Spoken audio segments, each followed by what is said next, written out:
Монгол нутагт хүн амьдарч байсан цаг хугацааны тухай асуудал 700 мянга орчим жилийн өмнөөс яригддаг. Төр улс байгуулагдсан он цагийн тухай ярих юм бол одоогоос нэг 2200 жил орчим өмнөх ойлголт. За эртнээс монголчууд бол нүүдлийн хэв маягтай амьдарч эхэлсэн. За төр улс байгуулагдсан үеэс эхлээд монголчууд хот суурины амьдралын хэлбэр шилжсэн.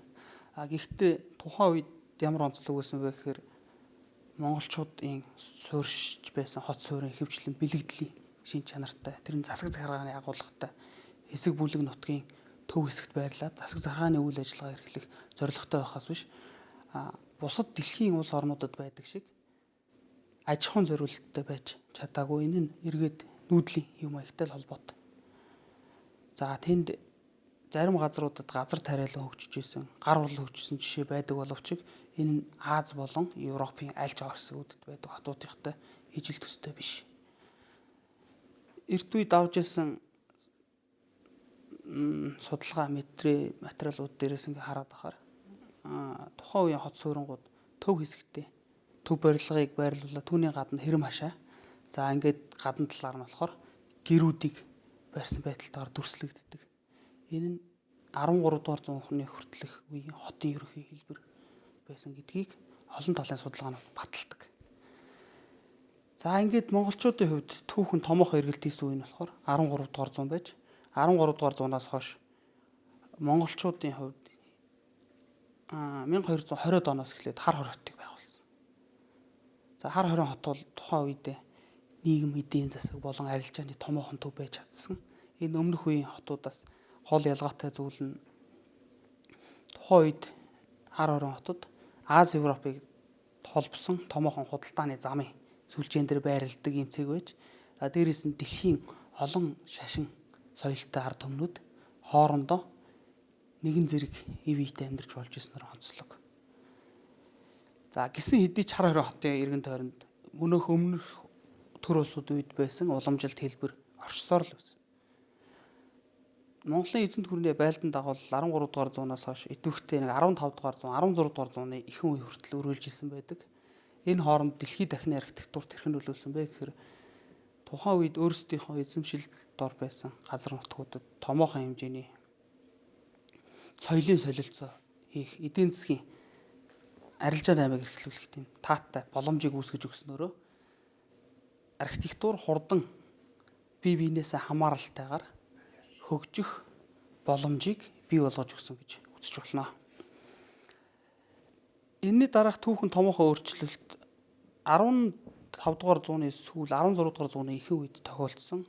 Энэ юутай холбоотой байсан гэхээр буддын шашин Монголд нэлээд нөлөөлөлтөд дэлгэрч эхэлсэн үе байгаад.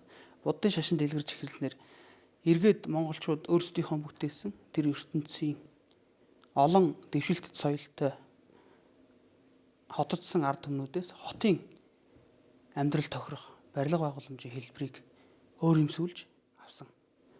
За энэ үеэс Монголд төвд болон хятад гэсэн голлох хоёр хэлбэр чөлөөтэй нэвтэрч эхэлсэн. За энэ юутай холбоотой гэхээр төвд бол шашны хувьд монголчуудын дууламжилж авсан тэр их сурвалж байж, хятад болохоор санхүүжүүлэгч байж. Энэ үеэс хойш 200 жилийн турш хятадын төрч нэлээд бэхжсэн. За ингээд Монголд маш их хэмжээний хөрөнгө оруулалт хийгээд архитектурын олон дурсгалуудыг бий болгосон. Энд амар уйсгалант хийд болон Балдан бүрээвийн хийдүүдийг жишээ болгож авч үзэж болох юм аа. За мөн Эрдэнэ 100 хийдийг бас авч үздэг. За Балдан бүрээвийн болон Эрдэнэ 100 хийд амар уйсгалант хийд энэ болгон дээр хятад төвдийн архитектурын нөлөөллийг бид нэлээд гүнзгий харж байна. За үүнээс гадна тухайн үед монголчуудын амьдрал нэвтэрсэн нэг сонин зүйл нь юу гэсэн гэхээр шашныг дагсан хотцсон амьдрал гэсэн юм зүйл. Энэ хүрээ хийдүүдийн нөхцөл байдал. За энэ дээр гол онцлог зүйл нь монгол хүмүүсийн эртнээс амьдарч суурьшиж байсан гэрийн дотоод орон зай нөхцөл байдал, гэрийн ойролцоох орон зай нөхцөл байдал хүрээ хийдийнхээ төвшөнд ч гэсэн нөлөөлсөн юм байна гэдгийг харж болно. За ингээ 1920-д оны үедээ залгасан. За энэ үед болохоор монголчууд дараагийн нэг том дэвшилттэй үе рүү нэвтэрч орж иж.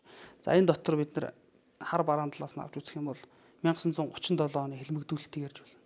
Бид нар бүхэл бүтэн түүхэн үе, соёл боловсролтой сэхэтний үеийн золиослж иж, оронд нь орчин үеийн хотодсон амьдралын хэв маяг бүхий, хот суурингууд, үйлдвэр аж ахуйн газрууд, гэх мэтийн зөвлөдүүдийг зөвлөлт социалист бүгд найрамд холбоот улс буюу одоогийн Орос улсын тусламжтайгаар барьж байгуулж чаджээ. За энэний оронд 70 жилийн хугацаанд өөрсдийнхөө соёл иргэншил, амьдралын хэв маягтай олон зүйлүүдийг бас алдсан. За 1990 оны үеэс эхлээд зөвлөлт социалист бүгд найрамд холбоот улсын эдийн засаг бүхэлдээ нэлээд уналтанд ороод одоо бидний мэддэг ардчлалын үедээ залгасан ерөнхийдөө Монголын архитектурын түүхийн тухай авч үзэх юм бол тавчхандаа юм.